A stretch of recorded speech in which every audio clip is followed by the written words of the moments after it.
자, 오늘 탄산요정께서는 어떤 이야기를 준비하셨을지 궁금합니다. 네, 오늘은 바로 그 산모분들이 보장받을 수 있는 보험 특약이 있거든요. 그래서 이 부분과 또 자녀의 선천적 질병으로 보험 가입을 망설였던 가족의 사례에 대해서 좀 말씀드리도록 하겠습니다. 오늘은 또 청취자 사연까지 준비를 하셨다고 하니까 어떤 솔루션을 제시해 주셨을지도 기대가 되고요. 산모들이 보장받을 수 있는 보험 특약도 기대가 되네요. 네, 여러분의 답답함을 뻥 뚫어줄 사이다 같은 내용들 준비했으니까요. 기대해 주시고 본격적으로 얘기로 들어가 볼까요? 네. 네, 저는 개인적으로 이 결혼 후에 느끼게 되는 가장 큰 행복은 아이를 갖는 거라고 생각하는데요. 행복과 동시에 물론 책임감도 커지고 걱정도 들지만 아이가 커가는 모습을 지켜보는 행복감은 그 어떤 것과도 비교할 수가 없겠죠. 네. 주디 어떠세요? 그렇죠. 네. 안 나봐서 모르겠지만 물어보시는 의도가 뭐예요? 나시면 네. 낳으면 네, 그죠? 나오면, 네, 예, 조카 상상으로. 보니까 조카를 너무 귀엽죠. 보니까 너무 좋고 근데 그런 생각이 들더라고요. 조카가 예전에는 뭣도 모르고 저한테 많이 안겼거든요. 근데 이제 엄마를 많이 찾을 그치. 때가 딱 되니까 야 진짜 이래서 애를 갖는구나. 이모는 이래서 내 이모야. 아이. 고모예요. 고모예요. 네. 네. 그런데 그 요즘 젊은 부부들이나 아니면 청년들을 보면은 사실 이 출산은커녕 결혼도 쉽게 생각하지 못하잖아요.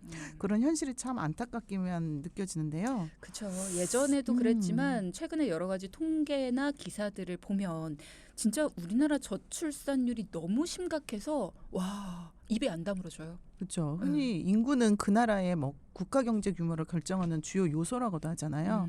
그런데 우리나라 인구가 올해 들어서 5월까지만 해도 4만 4천 명 가까이 줄었다고 해요. 사망자는 늘어나는데 태어나는 아기 수가 계속 줄고 있기 때문이죠. 특히 지난 5월 한 달간 태어난 신생아 숫자는 18,988명인데요. 1년 전보다 5% 넘게 줄었고 또 4월에는 감소폭이 무려 12%가 넘었습니다. 그러니까 우리나라에서 한 달에 태어나는 신생아 수가 2만 명도 안 된다라는 거잖아요. 우리나라 전체에서. 네. 그러니까 언제부턴가 아기 울음소리 듣기 어렵다 이런 걱정의 목소리가 괜히 나온 게 아니에요. 그렇죠. 월 출생아 수만 2만 명이 무너진 달은 작년에 3번 있었는데요. 네. 올해는 5월까지만 해도 벌써 3번째니까 앞으로의 전망도 그렇게 밝지 않은 것 같네요. 네. 그 월 출생아 수가 이렇다 보니까 연 출생아 수 역시 해마다 줄면서 2020년 30만 명 선이 무너졌고요. 지난해엔 25만 명 아래로 떨어졌는데요. 네. 2013년도만 해도 출생아 수가 48만 4천 명이었는데 10년 만에 거의 반토막이 난 거죠. 실제 10년 전과 비교해 봤을 때 태어나는 아기 수가 딱 경남 거제시 전체 인구만큼 줄었다고 하고요. OECD 나라들 가운데 꼴찌입니다. 아니 우리나라에서 매년 태어나는 신생아 수가 경남 거제시 인구만큼밖에 안 된다는 얘기잖아요. 네. 생각보다 훨씬 더 심각하네요. 네, 저도 이 소식 듣고 정말 깜짝 놀랐는데요. 이것뿐만 아닙니다. 여기에 여성 한 명이 평생 낳을 것으로 예상하는 아이 수인 합계 출산율도 0.78명으로 떨어졌어요. 그러니까 우리나라 여성 한 명이 평생 아이를 한 명도 낳지 않는다라는 걸 의미하는 거죠. OECD 회원국 가운데 우리나라가 유일하게 한 명에 못 미치는 국가고요. 네. 8년째 꼴찌라고 합니다. 이 저출산 문제가 심각하다는 일본보다도 훨씬 낮은데요. 아이를 낳는 평균 연령이 해마다 높아지고 있는 점을 감안하면 낮아지고 있는 합계 출산율 추세를 되돌리기도 어려울 것 같다는 전망들이 나오고 있어요. 진짜 쉽지 않은 상황인데 이렇게 저출산 문제가 심각하다 보니까 정부나 지자체에서도 여러 가지 대책들을 마련을 하고 있습니다만 사실 제 주위를 보더라도 단순히 이런 지원책들 뭐 많이 마련을 하고 있지만 그렇다고 해서 아이를 낳을 수 있는 거는 아닌 것 같아요. 네, 맞습니다. 이 뛰는 집값에 또 생활비에 또 보육 여건까지 그 앞서서 말씀드렸지만 아기를 낳아서 기르기는커녕 결혼도 결심하기 쉽지 않은 상황이라고 할 수 있죠. 또 여기에 요즘 출산율이 줄어들면서 수학가나 어린이집 점점 줄어들고 있다는 기사들도 보셨을 거예요. 정작 많은 부모들이 맘 놓고 아이를 맡길 곳이 없어서 발을 동동 구르고 있는 상황인데요. 어린이집이나 유치원, 심지어 학교까지 아이들이 없어서 문을 닫고 있는 거죠. 그야말로 총체적 난국이죠. 예. 자, 이럴 때일수록 우리 경제사이다에서는 저출산에 도움이 될 수 있는 좀 더 실질적인 내용들을 알려드려야 되잖아요. 일단 아이를 낳는 당사자는 바로 산모들입니다. 산모들이 건강하게 아이를 낳을 수 있도록 지원을 해줄 수 있는 게 좀 더 현실적인 그런 것들이 좀 필요할 것 같지 않나 싶어요. 네, 맞습니다. 네. 그래서 제가 오늘 산모를 보장해주는 특약에 대해서 준비를 했는데요. 오, 요즘 아이가 태어나기 전에 태아보험들 많이 가입하시거든요. 그렇죠. 그런데 사실 이 태아보험은 태아만 보장받을 수 있는 게 아니에요. 이 태아보험 가운데도 산모도 보장받을 수 있는 특약이 있습니다. 태아보험 가운데 산모도 보장을 받을 수 있는 게 있다. 네. 많은 분들이 지금 이런 임신 관련돼서 출산 관련돼서 보장받는 거 모르는 분들이 많으시다고 말씀드렸는데요. 네. 이런 질환들은 사실 우리가 많이 가입되어 있는 그 실손보험에서는 보장을 받지 못하거든요. 그런데 태아보험에 산모특약이라는 게 있어요. 산모특약. 네. 이거는 뭐 고유명사는 아니고 산모와 관련되어 있는 특약들을 대표명사로 산모특약이라고 부르는데요. 그 중에서도 임신, 출산 질환, 실손 입원 의료비라는 담보가 있는데요. 이거는 어떤 거냐면 우리가 임신이나 출산과 관련돼 있는 질환들, 뭐 예를 들어서 유산이라든가 입덧이라든가 임신성 당뇨나 고혈압 이런 질환으로 입원을 하게 되면 가입 한도 내에서 입원비의 80%를 보상받을 수 있어요. 이게 조금 통원까지는 보상이 안 되지만 입원은 보상받을 수 있으니까 혹시나 하는 상황에 대비해 두기가 좋은 거죠. 그러니까 태아보험이라는 거는 이 우리 뱃속에 있는 태아와 관련해서만 보장이 가능한 줄 알았더니 이런 뭐 통칭으로는 산모특약이라고 하는데 이 통칭으로 하면은 실손의료비 특약, 그러니까 임신 실손의료비 특약이라고 하는 게 유산이나 입덧 그리고 임신성 당뇨 이런 걸로 입원을 하게 됐을 때는 80%까지 보장이 가능하다라는 거네요.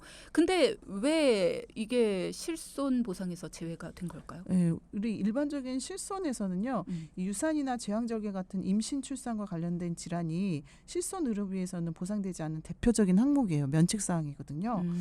왜냐하면 모든 여성이라면 대부분 임신 출산에 대한 위험에 노출이 되었기 때문에 위험이라고 표현하긴 그렇지만 그런 가능성이 다 있는 거잖아요. 그렇기 때문에 보험 위험료율에는 포함되지 않고요. 네. 보험사는 이 임신 출산을 노화나 뭐 유전적인 질환으로 보지 않고 상해로 보고 있기 때문에 보상에서 제외를 하고 있는 겁니다. 하지만 최근에는 결혼 연령이 늦어지면서 그쵸. 고령 임신이 증가하고 있잖아요. 그런 만큼 임신 출산과 관련된 질환도 늘고 또 치료비 부담도 늘기 때문에 관련 보험을 원하는 경우가 점점 더 늘고 있습니다. 그래도 그나마 일반 실손에선 보장이 안 되지만 태아보험에서 이렇게 보장을 받을 수 있다니까 다행이네요. 네, 그렇죠. 제 고객 중에서도 이 임신 실손 특약으로 보장을 받으신 사례가 있는데요. 사실 이 특약은 보험료가 좀 저렴한 편은 아니에요. 특약 하나의 보험료가 한 10,000원대 정도를 하고 있으니까 특약 하나에. 네. 어린이 보험료의 뭐 작게는 20%, 뭐 크게는 30%도 차지하는 경우들이 있거든요.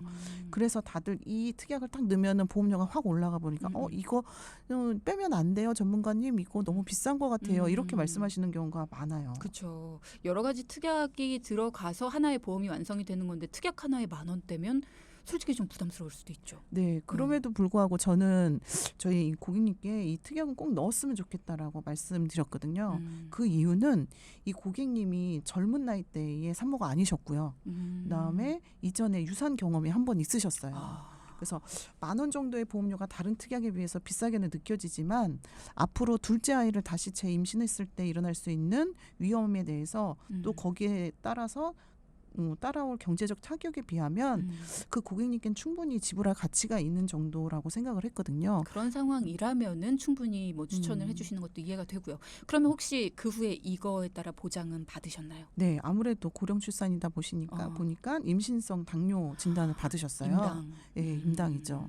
임당도 있고 임고도 있잖아요. 임신성 고혈압 이런 것도 있을 수 있거든요. 거의 출산 막바지가 되니까 조산기까지 같이 이제 오면서 아이고. 입원을 해야 되는 상황이 될 수밖에 없었어요. 어. 그래서 처음에는 가입하려고 하지 않았지만 가입을 하고 나니까 보장을 너무 잘 받으셔가지고 오히려 감사하다고. 그치. 예, 음. 이거 너무 좋은 특약인 것 같다고. 음. 출산도 무사히 잘 하시고 다행이다. 아기 예. 이름이 권구빈입니다. 구빈아 안녕. 듣고 계셔야 될 텐데 네. 아이도 그렇고요. 사실 특약 보험료가 비싸니까 안 들면 안 돼요 하셨지만 전문가님이 어찌 보면은 밀어붙이신 건데 그로 인해서 보장을 이렇게 잘 받게 되셨으니까 도움이 되셨으니까 너무나 감사한 일이죠. 그럼 혹시 임신 출산과 관련해서 보장을 받을 수 있는 방법이 이 태아보험의 임신 실손 의료비 특약 요것뿐인가요? 아니요, 이거 말고도 또 한 가지가 있긴 해요. 어. 근데 이거는 직장에서 가입한 단체 실손보험 있잖아요. 네. 네, 그러니까 직장에서 이거는 가입자만 가능하신 거고요. 그 안에 사실 출산 확장 담보가 있다면 임신과 관련된 입원이나 통원까지도 보장 받으실 수 있어요. 근데 제가 이제 경험치로 봤을 때는 이 출산 확장 담보가 있는 경우는 그렇게 많지는 않아요. 그리고 모르고 있는 경우들도 많기 때문에 네. 이 담보 같은 경우는 임신 중에 받은 뭐 초음파라든가 출산에 들어간 비용까지 실손 보장을 받으실 수 있는 건데요. 여기서 중요하게 확인해야 할 사항이 아까처럼 그 출산 확장 담보가 들어 있는지 확인을 해보셔야 되고요. 네. 부부가 만약에 같이 또 똑같이 단체 실손에 가입되어 있다 그러면 본인 거 말고 배우자 거에도 혹시 배우자까지 같이 보장 받으실 수 있는 부분이 있는지, 이중으로. 네, 그다음 출산 확장 단체 담보가 있는지 이 부분까지도 확인을 하시는 게 좋은데요. 확인하는 방법은 해당 보험사 담당자나 아니면 이런 전문가들한테 한번 문의를 하셔서 점검을 받으실 때 자세히 확인해 보시는 게 좋겠습니다. 뭐 이중으로든 아니든 어쨌든 출산 확장 담보라는 게 들어가 있는지를 확인하는 게 포인트네요. 네, 맞습니다. 그렇군요. 그런데 이 단체 보험에 이 특약이 들어가 있는 경우는 아까 말씀드렸지만 많지 않다고 했잖아요. 그래도 너무 없다고 실망하지 마시고 이 산모 이 실손 입원 실손 특약 요거라도 준비를 해놓으시면 보장이 좀 든든하게 되실 겁니다. 네. 지금 우리나라의 저출산율이 굉장히 심각하죠. 국가뿐만 아니라 보험사에서도 산모와 아이에게 도움이 되는 좋은 상품들이 많이 나왔으면 좋겠다라는 생각이 들어요. 요즘에 저출산이 심각해지다 보니까 보험사들이 어린이 보험 시장에서도 치열한 경쟁을 벌이고 있다고요. 네, 아무래도 저출산으로 인해서 태어나는 아이들 수가 줄면서요. 가입자 자체가 줄어들기 때문이에요. 네. 보험사들은 역시 저마다 또 다른 전략을 갖고 고심을 하고 있는데요. 그중에서도 일부 보험사에서는 어린이 보험 가입 연령을 30세에서 35세로 늘리면서 이른바 어른이, 즉 어린이와 어른을 합친 말이죠. 이 어른이 보험 판매에 나서고 있고요. 또 기존에 아픈 아이들도 보험에 가입할 수 있는 유병자 보험도 내놓고 있습니다. 어린이 보험에도 유병자 보험이 있다, 이 이야기는 처음 듣는 것 같아요.